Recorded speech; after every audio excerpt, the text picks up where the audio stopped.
Casa de Carnes Bom Gosto. Há mais de 12 anos oferecendo o melhor para você, com tradição familiar. Temos tudo o que você precisa em conveniência. Uma variedade de bebidas e um açougue com carnes nobres, cortes especiais para um bom churrasco. Aos sábados e domingos, carnes e frango assado com tempero especial para você. Temos um excelente atendimento personalizado. Servir é nossa satisfação. Avenida das Hortência, 1612, W Bandeirantes. Telefone 65996389808.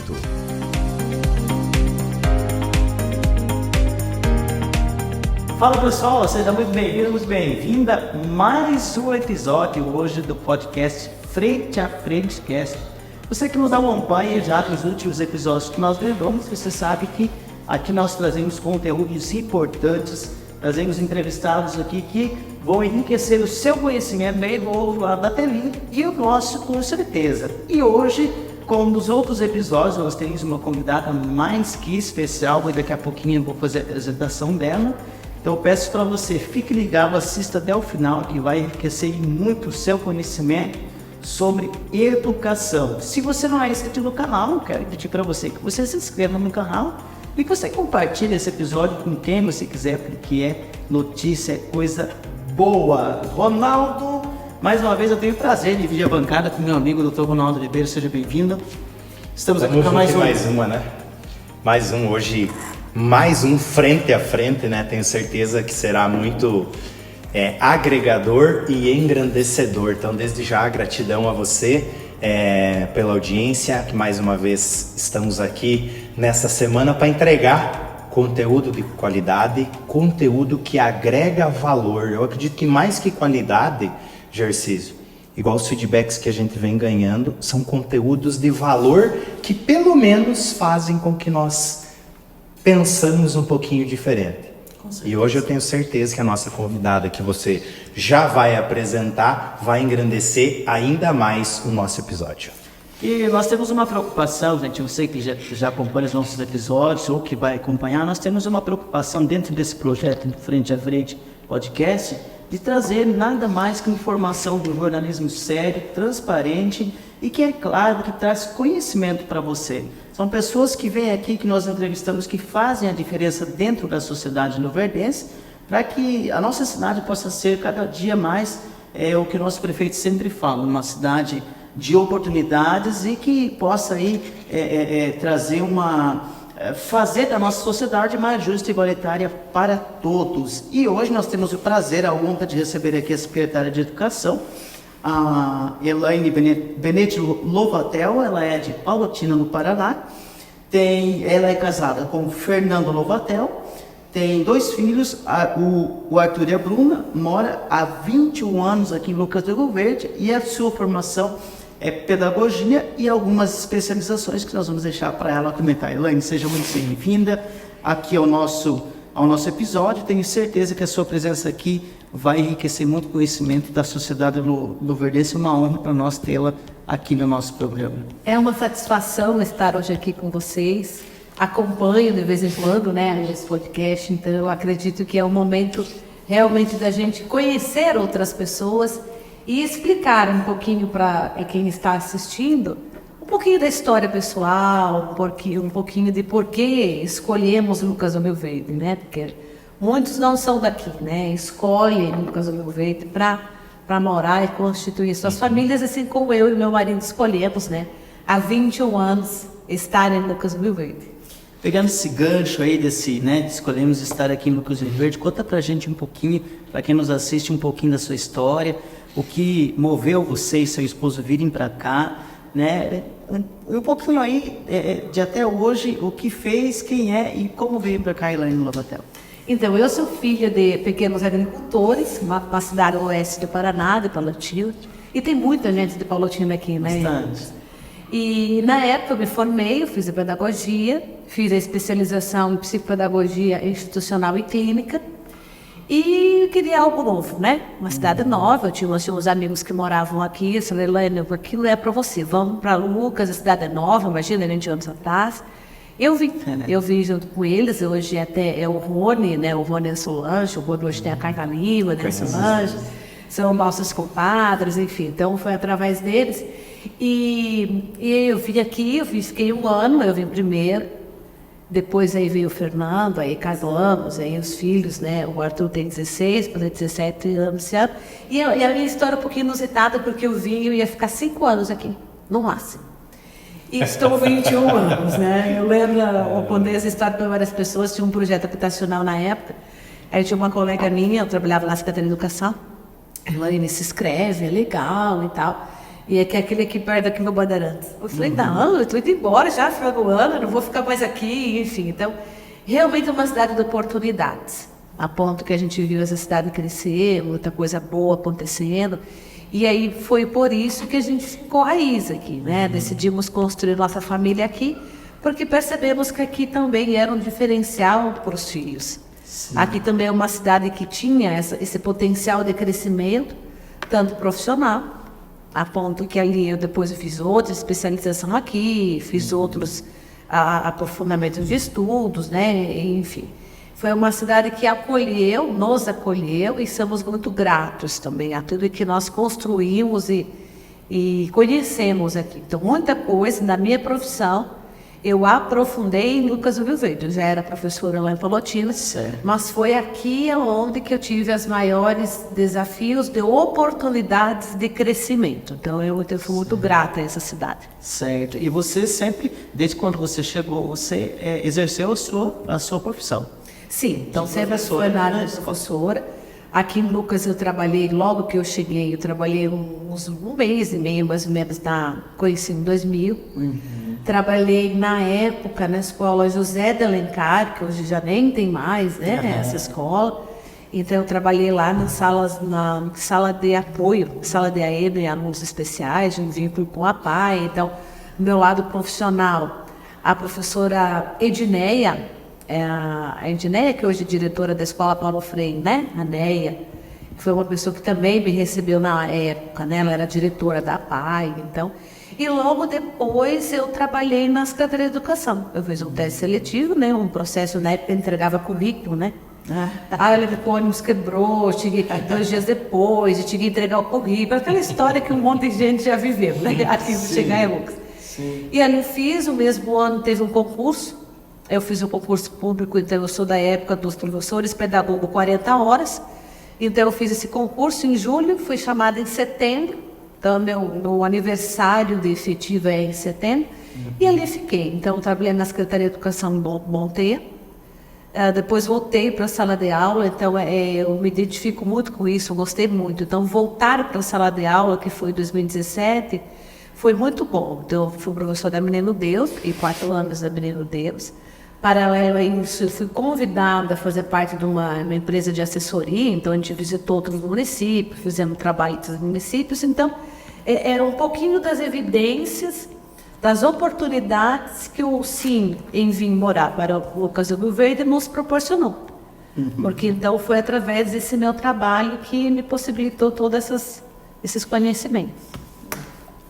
Muito legal. Estava fazendo uma anotação aqui, já aproveitando esse gancho que você falou que você está secretária hoje, né? O quão importante, na tua visão, é essa parte prática do já ter estado em sala de aula? Gostaria que você falasse disso, dessa vivência prática, porque eu gosto desse conceito que o gestor Miguel traz para Lucas, outros gestores também, que são pessoas técnicas na área para fazer aquilo. Porque você vem da área educacional, você contou para nós agora que veio da sala de aula. O quão isso é importante, é igual eu sempre falo, coloca um educador cuidar da educação, coloca um médico cuidar da saúde, coloca cada um na sua especialidade. O quão isso é importante na tua visão? Para mim, no caso, para o meu perfil de liderança, foi importantíssimo, porque assim, em 2000 eu estava dentro da secretaria. Então, em 2013, se me falha a memória, foi a primeira gestão do seu Otaviano, né, a segunda, né, a gestão dele, terceira, junto com o São Miguel. Então, na época, o seu Otaviano, na época da eleição já, ele fez um combinado que o secretário ia ser indicado pelos colaboradores da educação. Então, na época, teve esses votos, né? E na época eu fui a mais votada. E foi quando o seu Otaviano me chamou e me convidou para ser secretária. Mas eu já vinha do trabalho dentro da secretaria. Então, foi um estilo de gestão. Foi uma maneira de olhar para as escolas, mas porque eu já tinha dado uma sequência. Depois, quando eu voltei para a escola, que eu fiquei esses 4 anos na Menino Deus, então lá fui professora de infantil 5, do 2º ano, do 3º ano. E depois voltei pro 1º ano de novo. De novo, o seu Miguel propôs isso. Então, novamente, os professores, né, os colaboradores da educação, foram, na época, estava em pandemia ainda, foram na escola e colocaram os nomes lá. Os 5 nomes mais votados, o São Miguel convidou para ele conversar e ver se tinha o perfil para tocar o plano de governo dele, né? Da gestão. E ali eu fui a mais votada novamente. E ali, quando eu voltei para a secretaria, era outra Elaine. Porque a partir do momento que você entra dentro de uma sala de aula, que você vai dentro de uma escola, que você escuta as conversas de corredor, que você escuta uma mãe na porta, que você vê um diretor, a angústia de um diretor, de um coordenador, é diferente. Vivência. A vivência é diferente. Então, até hoje, quando algumas pessoas vêm conversar comigo, falam, né, eu gosto de dar umas brincadas, né, falam, olha, sei não, eu já tive do outro lado, eu não sei como é que é. Então, eu sei que tem algumas coisas assim, que às vezes são exageradas, algumas coisas são amenizadas. E foi enriquecedor. Então, para mim, foi muito bom. O olhar é muito bom. E eu gosto até de comentar, porque a escola que foi inaugurada, que é a Escola Joyce, nós temos 5 salas, se não falha a memória, que tem banheiro dentro da sala. Quando o seu Miguel chamou nós, né, para a gente fazer o projeto, eu falei, olha, prefeito, eu posso fazer um pedido de professor? Ele, claro, né, sabe? Coloca banheiro dentro da sala. E aí eu tive meus colegas, mas banheiro, eu falei, olha, gente, você está dando aula. Aí você faz atividade de artes, por exemplo, a criança tem pintura, a criança vai no banheiro com o pincel. Você não sabia se você ficava acompanhando a criança para ir lavar o pincel, que ela faz isso aqui no banheiro às vezes, ou você cuida dos outros. Então, o banheiro dentro da sala de aula é importantíssimo. Então, porque eu senti isso, eu percebi isso, que tem muitas coisas que é no dia a dia da dinâmica da escola, que você pode estar melhorando a prática do professor. Aquele espaço, quem conheceu a Escola Joyce, a Escola Marcelino também, que também tem esse espaço, do professor dar aula descansar. Tem momentos assim que você precisa ter uma conversa entre colegas, o diretor tem que fazer uma conversa mais séria, né? Você precisa de um espaço mais reservado. Vem cá, senta aqui. Então, foram esses espaços que a gente pensou também, né? O professor lá tomar um café. Porque ser professor é muito bom. Modo que se hoje tivesse que escolher de novo, eu ia escolher ser professora. Eu gosto do que eu faço. Mas também a gente precisa subir a régua para algumas questões, porque hoje a sociedade nós precisamos melhorar nossos índices cada vez mais. A sociedade está diferente, nossos alunos estão diferentes. E nós, professores, precisamos nos reinventar. A gente não pode dar as mesmas aulas que a gente dava. Sim. A tecnologia está ali. Mas além da tecnologia, é o olhar humano. É a sensibilidade humana, é acolher as pessoas. Essa sensibilidade mesmo, esse acolhimento. Né? Eu visito muitas escolas, eu gosto de entrar dentro das salas, olhar para os alunos. Então, por exemplo, nós temos hoje uma escola, a Escola Cecília Meirelles, que nesta escola, até a última visita, que foi no mês de final de julho, tinham 103 venezuelanos. Então, quando você entra dentro de uma sala, eu assim, sei o espanhol mal é mal, né? Sim. Mas quando que eu cumprimento eles em espanhol, eu falo, enrosco algumas frases, as crianças olham assim, ela não entende. Né? Então, as crianças, Lucas vem crianças de todo o estado, elas vêm de todas as condições, vêm de todos os estados. Então, você precisa acolher essas crianças e esses colaboradores também, né? Porque a gente também recebe muitas pessoas. Sim. Você falou uma coisa muito importante, Elaine, sobre o olhar humano, né? Eu até anotei aqui, né? Como perceber hoje a professora, o educador, ele tem que ter uma percepção assim, de alma, de espírito, de olhar para identificar, porque hoje nós temos visto, Ronaldo, muitas crianças, muitos pré-adolescentes, hoje já com depressão, com algumas outras, não seria patologias, né? Mas assim, alguns problemas que se a professora tiver um olhar mais perceptível, consegue identificar, opa, esse aqui está meu probleminha de visão, porque não faz isso, faz aquilo, esse aqui eu acho que se fizer o exame de repente descobre que tem um autismo. É importante esse olhar humano que você falou para identificar e tentar sanar esse tipo de problema que é muito existente nas escolas hoje, né, Elaine? O professor, eu defendo o olhar que o professor é um profissional. Eu vou vocacionada, chamado. Não, eu acho que o professor é um profissional como qualquer outro. Exatamente. Que ele tem umas habilidades que no curso da sua graduação enfatiza. Então, você vai trabalhando algumas habilidades maior de percepção, de atenção. Então, por isso que o professor também, ele precisa estar sempre em estudo, né? Ele precisa estudar, ele tem que, principalmente, o comportamento humano. E ele, quando ele tem esse olhar mais aguçado para a observação desse aluno que está na sua frente, ele consegue encaminhar. O que nós estamos fazendo um olhar? Eu sou uma pessoa que gosto de falar com meus professores. O professor, ele precisa entender, dentro na minha visão, que ele consegue chegar até certo ponto. Professor não é pai, professor não é mãe, professor não é terapeuta. Professor é um profissional que está na escola para ensinar, ler os conteúdos. Quando ele percebe algo, ele tem que encaminhar. Isso. Ele tem que ter essa sensibilidade de chegar, observa isso no seu filho. Aqui, em alguns momentos, ele está se comportando disso. Porque a gente passou por um período em que o professor adorava diagnosticar.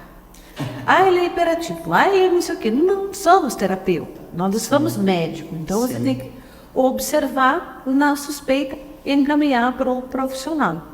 E hoje em dia, as formações continuadas, elas já estão se caminhando para aguçar no professor esse olhar observador.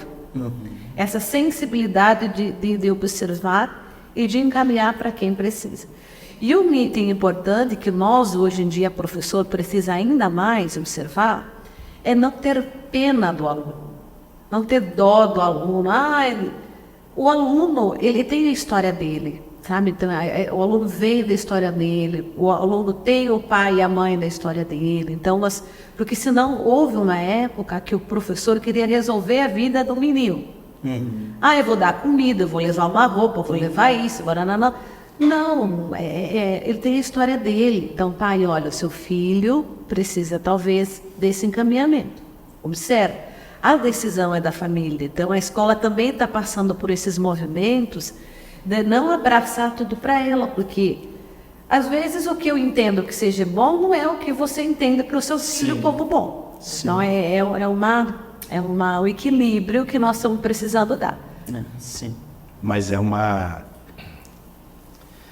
Enquanto você falava, assim, vinha um turbilhão de coisas na cabeça, Elaine. Porque é um desafio muito grande.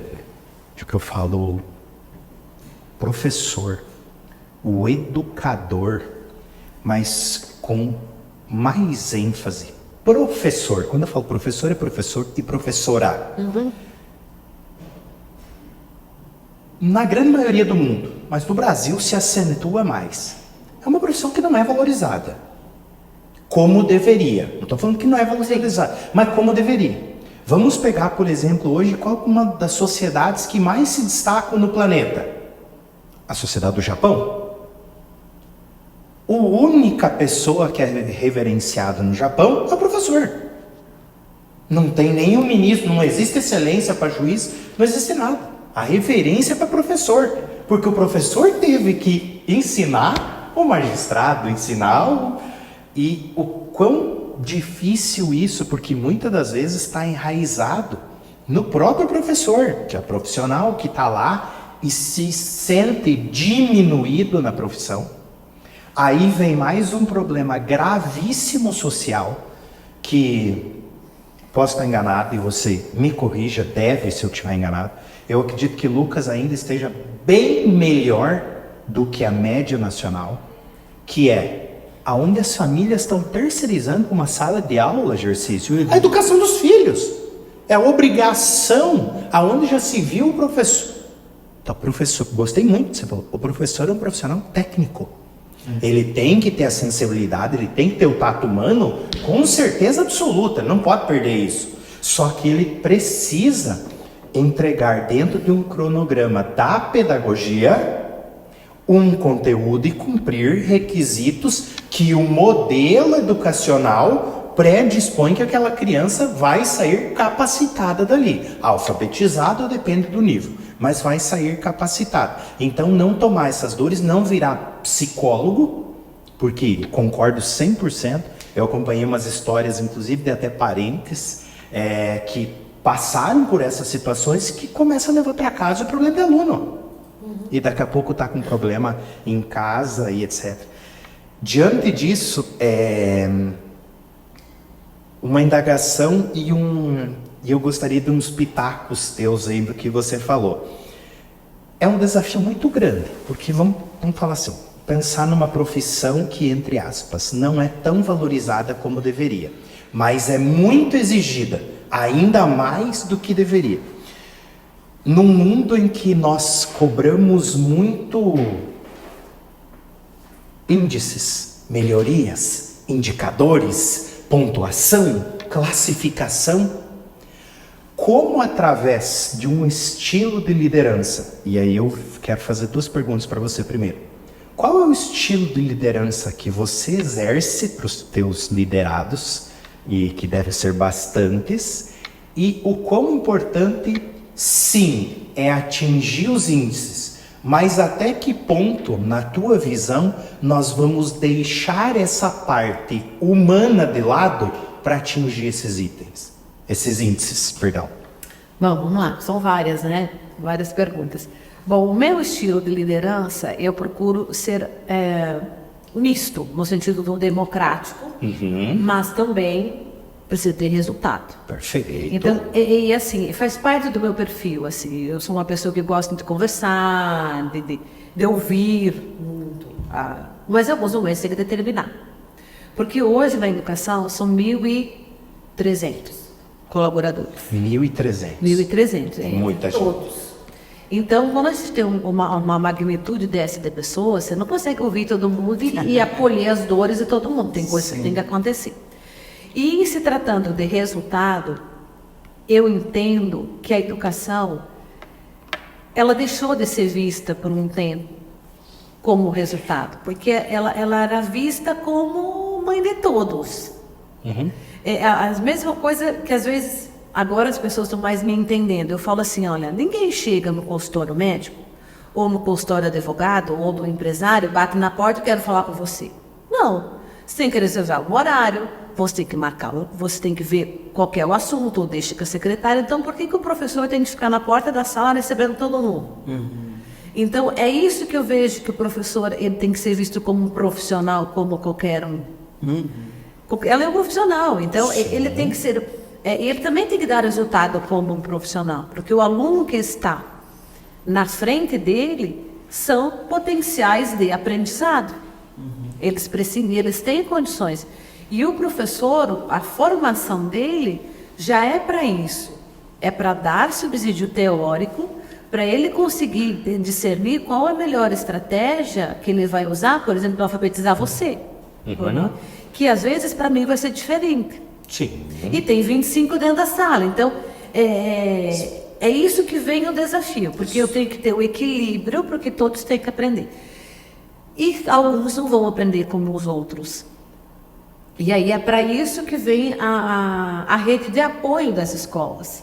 Porque a escola é a rede de apoio, tem o coordenador, tem a sala do AE, que são essas crianças, o profissional para atender as crianças com necessidades de aprendizagem, né, algumas questões, porque os índices eles vão nos cobrar. E não vai deixar de cobrar. Eu falei isso com meus professores, né? As leis nacionais e as estaduais, elas estão se caminhando para isso, porque está sendo atrelado a vinda de recurso para os municípios, através dos resultados. E não é à toa, porque quando a gente fala em educação brasileira, o Nordeste é uma região que nos ensinou isso. Lá eles tinham um déficit pedagógico de alfabetismo, né, analfabetismo muito alto.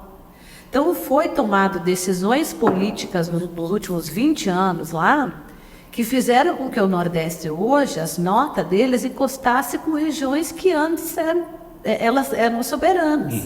Perfeito. Então mostrou que todo mundo aprende. Claro. Mostrou que situações... eu fui num evento de educação no passado em Fortaleza, passando numa cidade chamada Eusébio. Eles estavam com o IDEB melhor que o nosso. A hora que eu vi jogar na montanha, areia e uns verdinhos, eu falei, meu Deus, qual que é a renda desse município? E o IDEB deles é melhor que o nosso. Então a pobreza deles era muito grande. A nota deles é boa. Então mostrou, e aí para isso nós tínhamos um déficit, era como se fosse um déficit social pedagógico. O que o Brasil fez? Que eu não acho ruim, foi no ano 2020. Reorganizou a lei do repasse do Fundeb, que é um que vem recurso para o município, e colocou uma condicionalidade. Se você não elevar os índices, tudo bem município, mas você também vai deixar de ganhar dinheiro. Vai ser atrelado um ao outro. Atrelou, então fez com que, vamos todo mundo olhar para nossas potencialidades e ir tirando. E o fato do professor, da profissão do professor não ser tão respeitada, em alguns momentos eu atribuo à nossa classe, a nós mesmos professores, que às vezes não nos valorizamos, né? Porque às vezes, isso são coisas diárias. Me dá um desconto aí porque eu sou professor. Você não vê outra classe dizendo, me dá um desconto para eu ser professor. Não, é porque eu sou professora. Então, assim, gente, eu sou professora. Se vitimizando, né? O que eu via muito, hoje já mudou, mas eu via muito conversar, eu sou professor, estufa o peito, fala, eu sou professor, eu sou professora. Então isso também está se começando um movimento tímido, mas eu percebo que tem um movimento de diferença. Eu tenho uma conhecida minha que, por exemplo, assim, ela é professora da universidade, mas só que ela é área da contábeis, né? E tem na mesma universidade, não é aqui de Lucas, é de fora, tem os cursos de licenciatura. E um dia ela me encontrou com umas férias, eu falei, por que toda a licenciatura quer ser vítima? Porque o próprio professor da universidade trata as suas alunas como vítima. E por que o do direito não faz isso? Então, é uma questão cultural que nós temos que resgatar a imagem do professor. Eu sou professor, né? Então, acho que é uma questão interna. Muitos desafios tem pela frente, mas nós precisamos ir para o nosso intervalo. Então, eu espero você daqui a pouquinho. Acompanhe aí os nossos patrocinadores e, mais uma vez, vou pedir para você. Deixe o seu like aqui, já compartilhe esse episódio aí com toda a família, com todo o pessoal do escritório, ou seja, compartilha com todo mundo. E se ainda você não é inscrito no canal, se inscreva. E nos vemos daqui a pouquinho.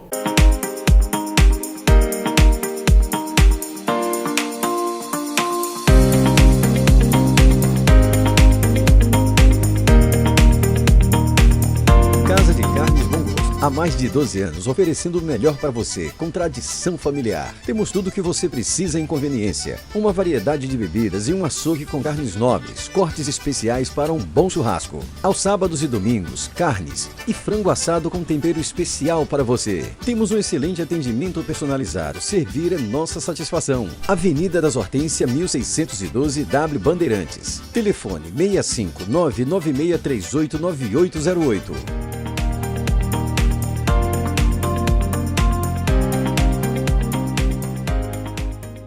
Estamos de volta e vamos dar sequência aí na nossa entrevista no Frente a Frente Cast hoje. E continuando, Elaine, e como você falou, é muito importante nós olharmos para o lado humano e é muito importante, principalmente, nós atingirmos os índices para nós estar sempre melhorando. E eu, como na minha veia corre muita gestão, e é de praxe, isso você sabe disso, deve escutar isso frequentemente, que eu sei. Você não consegue gerir aquilo que você não mede, Então, o importante é a gente estar medindo. Tu não consegue gerir. Será que eu melhorei? Será que tá bom? Como é que tá? Ah, não sei. Mede que você vai conseguir chegar nisso. E que é muito importante, e vem recursos para o município, para todo mundo na educação.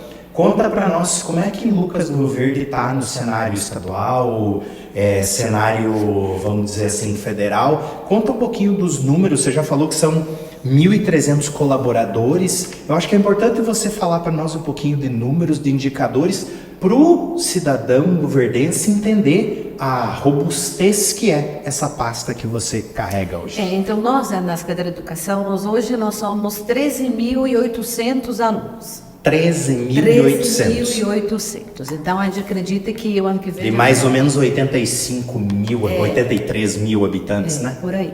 Então a maior fatia está nos anos iniciais, que era o primeiro ano ao nono ano. Então ali são quase 6 mil. Aí depois vem a educação infantil, que pega creche e pré-escola. E os anos finais, que é o sexto ao nono ano, é 2.200, então é também o paralelo com o Estado. E em relação às avaliações, a gente vem crescendo muito gradativamente, né?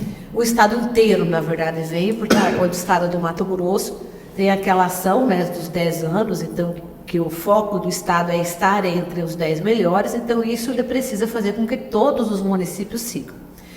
No IDEB, nós temos o segundo melhor IDEB, o terceiro melhor, nós estamos empatados no terceiro melhor IDEB dos anos iniciais, que é 6,2. Dos anos finais, que é o nono ano, aí nós somos 5,5. E nós estamos, esse ano, nota de IDEB. Então, esse ano, todas as nossas escolas do Brasil inteiro, né, mas nós também, estamos com um trabalho muito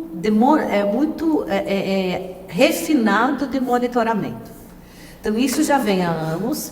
Nós temos dentro da Secretaria de Educação uma equipe permanente de professores que organizam as avaliações. Então, a gente tem avaliações periódicas, onde todos os alunos fazem as mesmas avaliações para precisam medir. Eu entendi. Então, e essas avaliações que só para o nosso público entender, e é uma curiosidade, como que é medido? Por exemplo, o IDEB. É através dessas avaliações? O IDEB é uma prova que vem nacional a cada 2 anos. Cada 2 anos. Então, para ter a nota do IDEB, é a prova que o aluno faz, que vai ser agora no final de outubro, começo de novembro.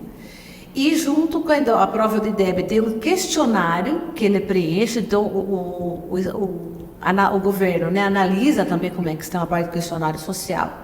E também entra em relação à evasão e reprovação, isso também. Então, eles somam tudo isso, faz uma média ao IDEB. Mas nós temos a nossa nota municipal, que aí é um grupo de professores que elabora matérias português, matemática e conhecimentos gerais e inglês, aonde essa prova todos os alunos fazem, inclusive da educação infantil, crianças do infantil 5 também faz. E que é monitorado. Então, a gente faz 3 vezes no ano. Então, faz o começo do ano, vê a nota, a gente leva todos os professores no espaço, vê os relatórios, e eu consigo ver da minha... É um BI, então eu consigo ver da minha mesa a nota de todos os alunos, tudo. Então, a gente faz o trabalho com o diretor, o coordenador, chama esses professores, organiza, o rumo é esse, eu vou rever a rota, né? É o PDCA, né? Avalia, faz rodar, e ali... faz avaliação de novo, melhoramos aqui. E esse melhorar, inclusive, tem presença do aluno, porque paralelo a isso tem o Avalia MT, que é a prova que o Estado do Mato Grosso aplica no final de novembro, que é onde está atrelado o recurso do ICMS para o município. Que Avalia MT. Avalia MT. É onde premia as escolas. Então, as 100 melhores escolas recebe um valor direto na conta, não passa nem pela prefeitura. Então, é uma maneira das escolas captar direto na conta. Por exemplo, o ano passado, a Escola Menino Deus foi 321 mil que eles receberam. E eles também precisam padrinhar uma outra escola. Então, se a minha escola não foi boa e a sua escola não, esteja ela onde for aqui da nossa região, eu, como gestora, vou apadrinhar. A minha equipe vai apadrinhar a sua escola. O desafio é que a sua escola também seja boa. Ah, Então, o que é legal da lei do Estado, que eles foram copiar do Ceará, é que todos precisam crescer.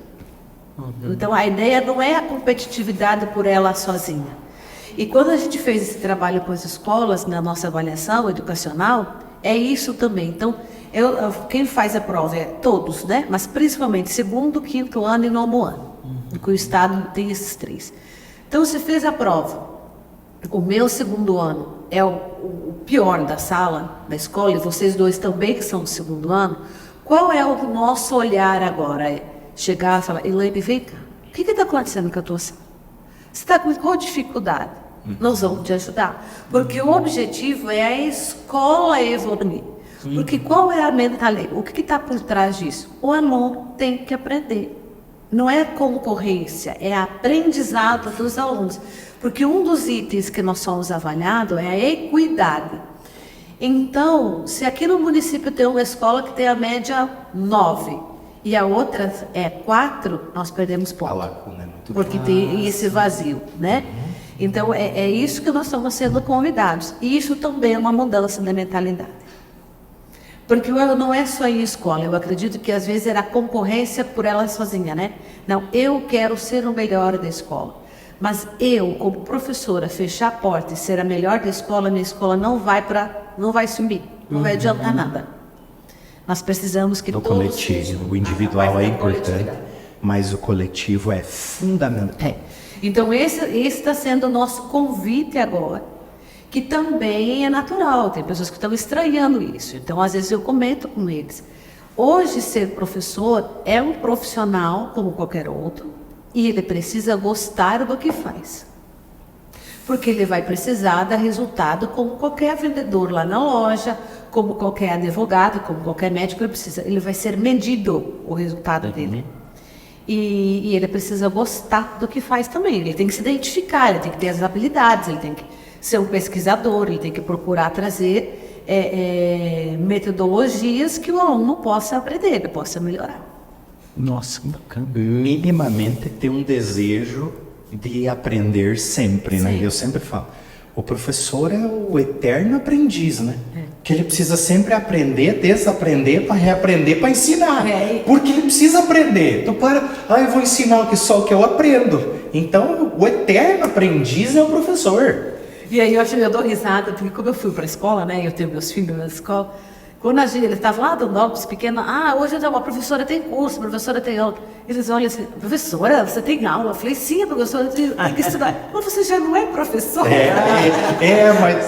Mas se você parar para prestar atenção nisso, não, você sabe tudo, não, eu não posso parar de estudar.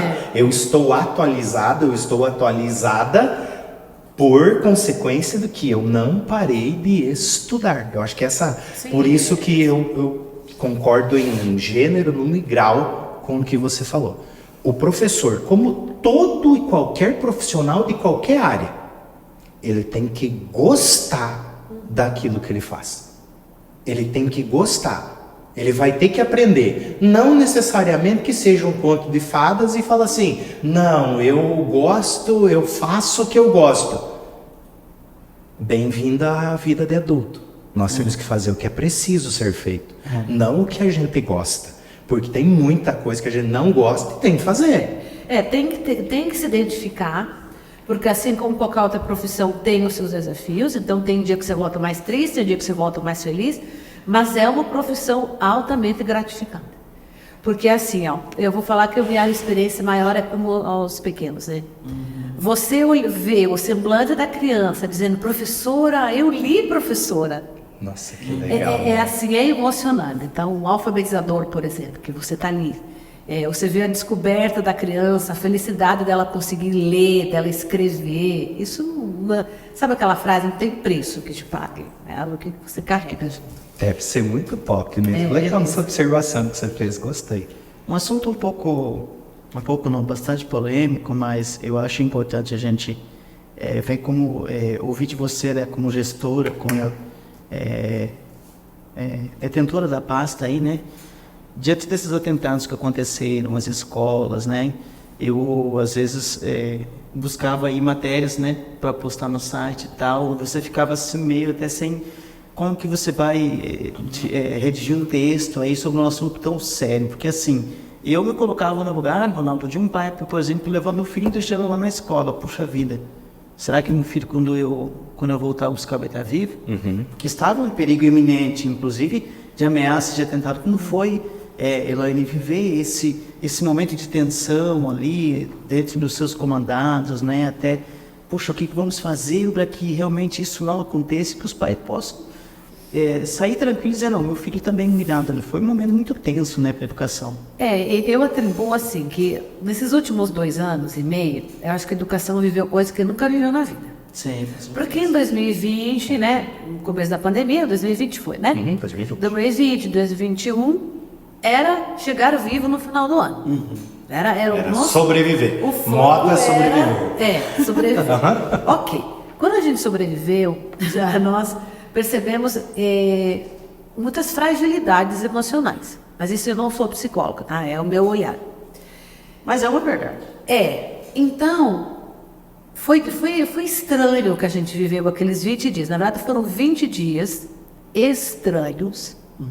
Porque quando a gente olha numericamente, já tinha acontecido atentados muito piores e muito mais anos passados. E nem eu tinha me atentado aos números. Foi num evento que a gente teve na Defensoria Pública que uma pessoa, né, um advogado mostrou. Eu falei, nossa, né? Esse ano só não, porque foram vidas, mas assim, 2 causou tudo isso. Mas o que eu acredito que nos deixou daquele jeito foi a nossa fragilidade emocional. Assim, a gente percebia que as crianças não eram tanto medo das crianças, era o medo do adulto, que deixava as crianças com medo. Eu gosto aqui de exemplificar porque eu acho que o nosso filho estuda no IFMT, está no 2º ano do IFMT. E aí naquele momento eu falei, Arthur, como é que está lá na escola? No IFMT é só adolescentes, tem período integral, tem períodos integrais. Eu, mãe, ninguém fala nada lá sobre isso. Nós nem temos tempo de olhar falar isso. Tá.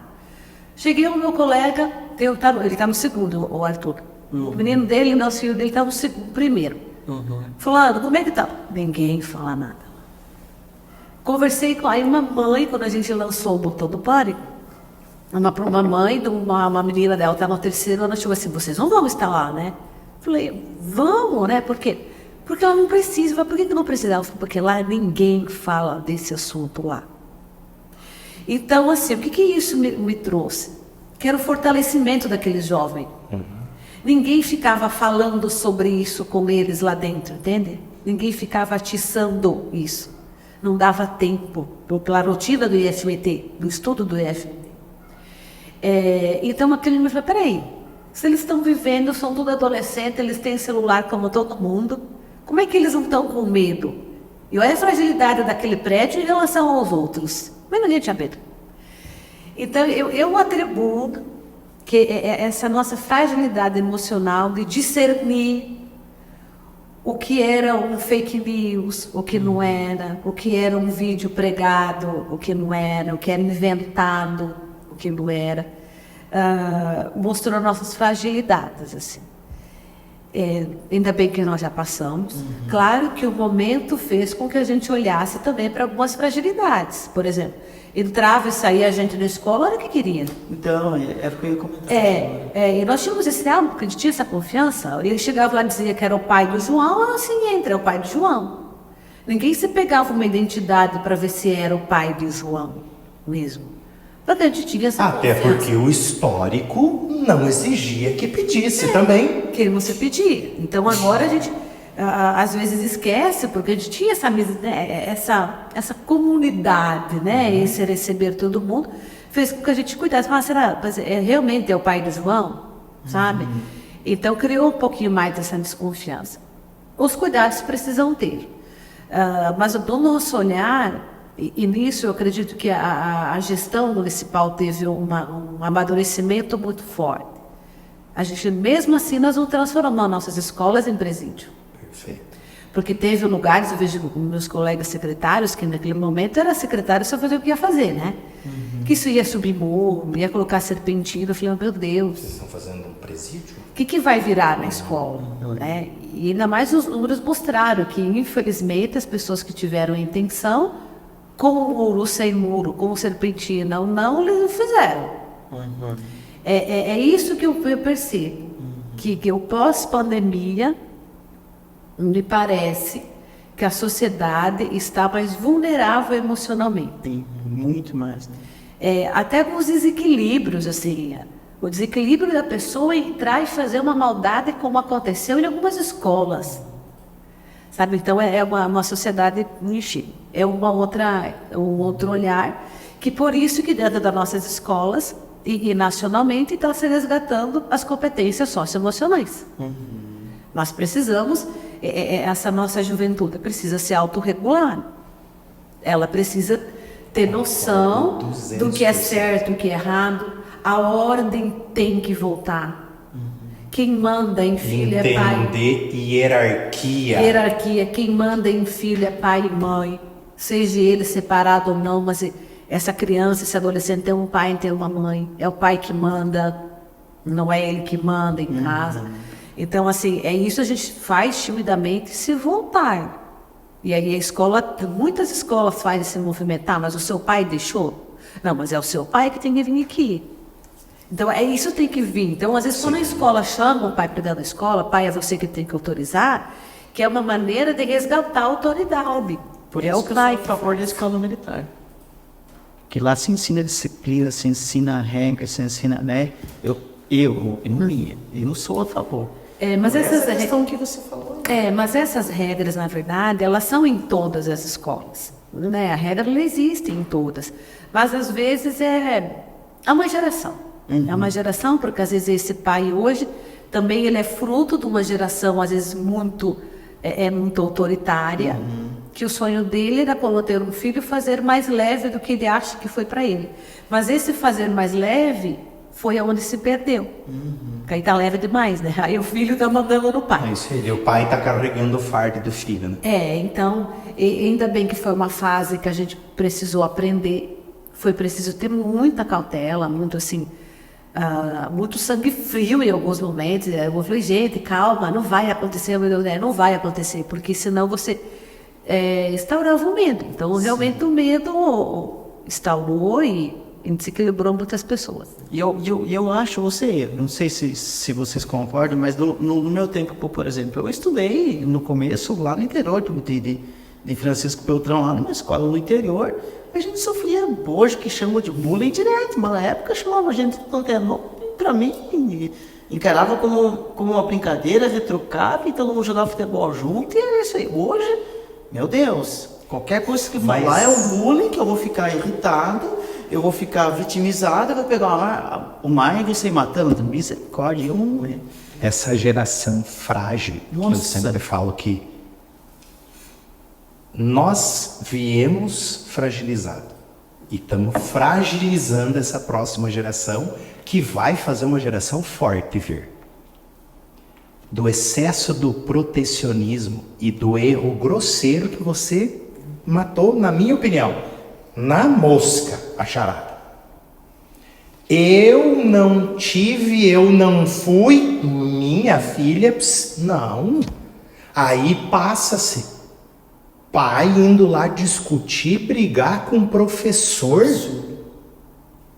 Porque o filho não tirou nota, porque o filho não isso, porque, igual eu sei de histórias que acontecem, de pais ir lá aonde já se viu, meu filho, minha filha é inteligente e tem boas notas, mas você não vai reprovar por falta. Vou reprovar por falta e vai reprovar.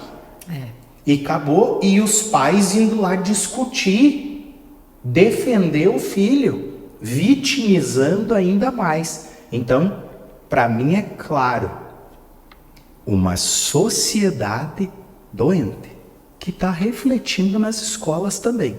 Para mim é isso, está doente, a humanidade adoeceu, e essa doença, digamos assim, teve um estalo que a gente não queria, né?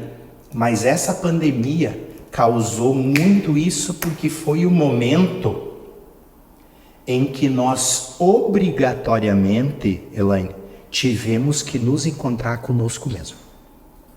O ser humano teve que se encontrar consigo.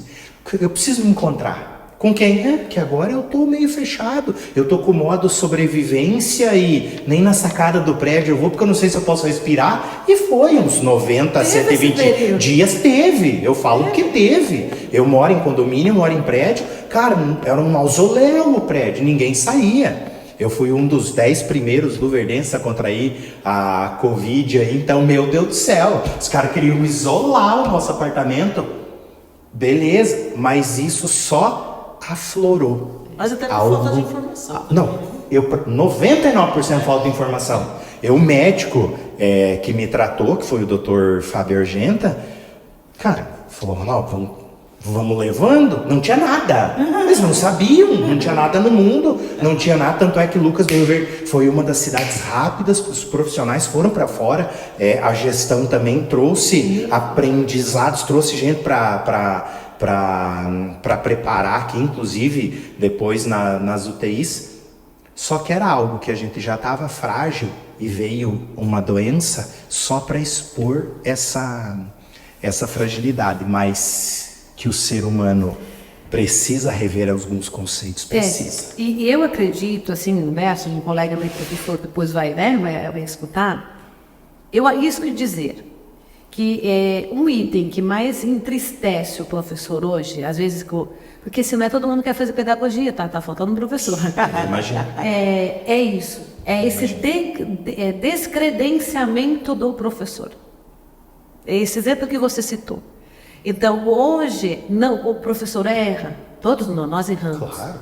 Só que dá uma sensação que o erro do professor, o pai gosta de estampar intimamente na rede social ainda. Então, é ruim. Ninguém quer ver a sua profissão na rede social sendo descredenciado, né? Claro, então, assim, e às vezes não olha para o filho.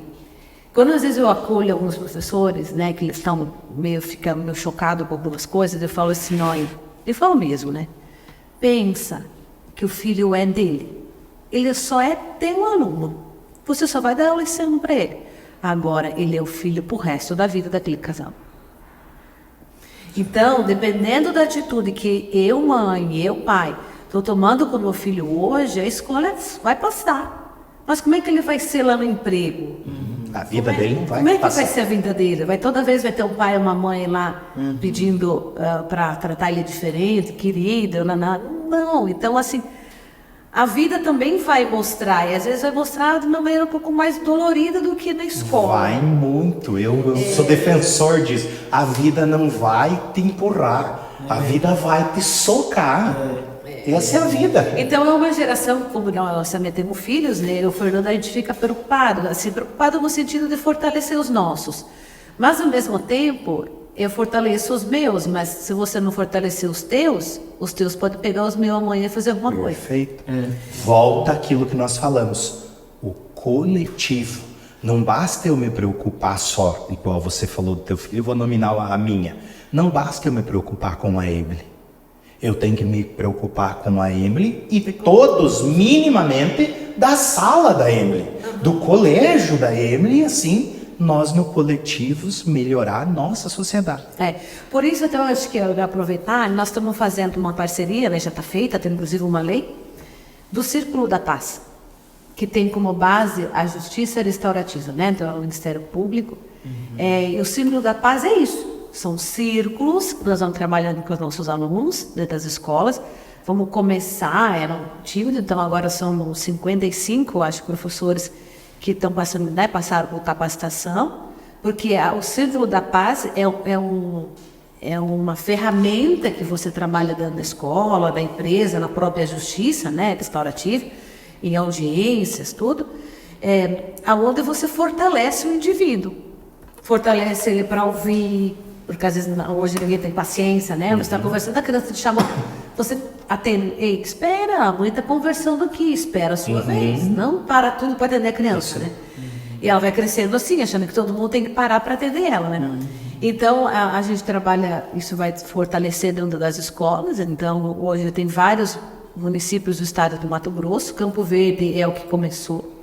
Campo Verde, tem Tangará, tem Sorriso, agora tem Lucas, tem Sinop. Para a gente fortalecer essa meninada. Nós precisamos deixar com que o nosso legado como pais é que os nossos filhos sejam fortes e disciplinados o suficiente para seguir a vida, né? Porque nós somos passageiros. Sim. Sim. Você na sala de aula vai passar. Nós passamos. Mas você, como ser humano, vai ter que ir muito mais longe do que uma sala de aula. Então é importante demais nós trazermos e falarmos sobre isso. Essa questão da humanização. Gostei muito desse círculo da casa. Círculo da casa. Gostei. Depois quero saber um pouquinho mais disso. A sua gestão, como que é? Você vai ter um mandato agora, por exemplo? Como que é? Com o tempo ainda? Você é concursada, né? Então eu sou uma professora concursada, 21 anos, né? Então, por exemplo, que nem aconteceu da outra vez. Saindo da função de secretária, eu volto para a sala de aula. Então, e é isso dessa maneira que eu trabalho com meus liderados direto, com meus colaboradores direto dentro da secretaria, né? Falo, pessoal, a gente nunca pode esquecer de onde nós somos. Nós somos a sala de aula. Ou nós somos secretaria de escola, no caso, quem é o secretário. Então, eu acho que isso é importante, a questão da humildade, de saber de onde é o meu lugar de concurso. Então, eu sou professora efetiva, como pedagoga, então estou na secretaria durante esse período. E eu brinco, né? O convite para ficar é ao mesmo tempo o convite para sair. Então, assim como eu fui convidada para estar, e posso ser convidada para sair. Porque o que eu tenho, de fato, é um concurso de pedagoga. Eu sou professora de pedagogia da Rede Municipal de Ensino, que ao voltar agora, né? Então, diferente da Menino Deus, eu vou dar aula na Escola Marcelino, que nós temos o zoneamento, que a gente chama, né? Do funcionário, assim como o aluno, dentro do possível, trabalhar próximo da escola. Então, quando abriu a escola nova aqui da Marcelino, era uma escola nova, eu tinha professora, então eu pedi a minha remoção para a escola Marcelino. Então, sempre tem que saber, eu acho que isso é importante, saber da sua essência, da onde você saiu. Até mesmo para você se colocar no lugar dessas pessoas e entender o que você pode fazer também para tornar mais leve aquele setor. Você acha que você conseguiu propor ali para os seus gestores, né, para esses colaboradores que são muitos, a sua metodologia de trabalho? E caso você não esteja mais na secretaria, qual legado querem deixar para os seus colaboradores? Bom, eu trabalho, que eu espero que fique, né? Mas o meu trabalho delegado é no sentido, primeiro, a humildade, porque eu acho que o líder, ele precisa estar junto. O líder é aquele que faz junto. Eu vejo, resumindo, o que é a liderança para mim? É a pessoa que faz junto. Ela tem a responsabilidade maior, mas ela tem que estar junto. E fazer com que essas pessoas que estão junto com você desenvolva ações, faça para o lado positivo algo que nem ela imaginava que ela tinha condições de fazer. Por exemplo, nem ela não acreditava nela às vezes, né? Então isso que é o líder, assim, sabe? Siga o líder. O líder tem que ser o primeiro. Sim. Então, a questão da humildade, saber de onde veio, ter essa humildade de chegar até as pessoas. Um valor muito forte meu é a honestidade. Assim, se quer me deixar nervosa, colocar em xeque a minha honestidade. Porque a gente traz de besta. Isso tira de sério. Isso que me tira do sério. E é isso que também que me engana, porque se você me uma cara de muito honesta, eu capaz de acreditar em você e aí me ferrar. Porque assim, porque eu acho que a humildade, a honestidade, ela é importante. E na educação, essa questão de ouvir as pessoas. Ouvir antes de falar, porque nós professores também, a gente às vezes gosta muito de falar e ter receitas prontas. Não. Você tem que ouvir, deixar de lado o julgamento, porque também às vezes acha que sabe tudo, que já conhece todo mundo, que não.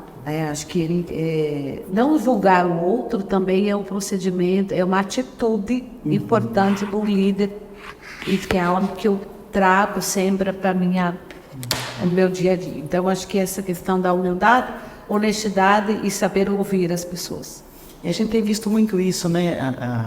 Eu estou lá praticamente todo dia, vou na prefeitura, né? Tem algum assunto para resolver, e sempre que a gente conversa com os secretários, a gente vê isso muito transparente nessa gestão aí e na gestão das pastas ali, né?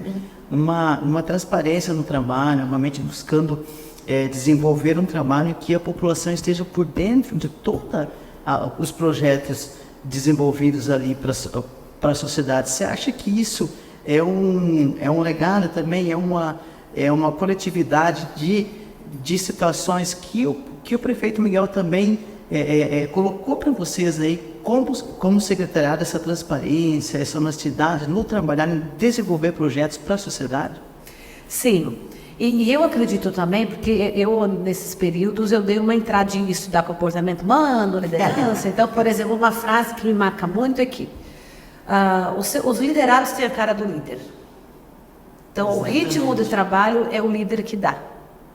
Então, isso influencia muito.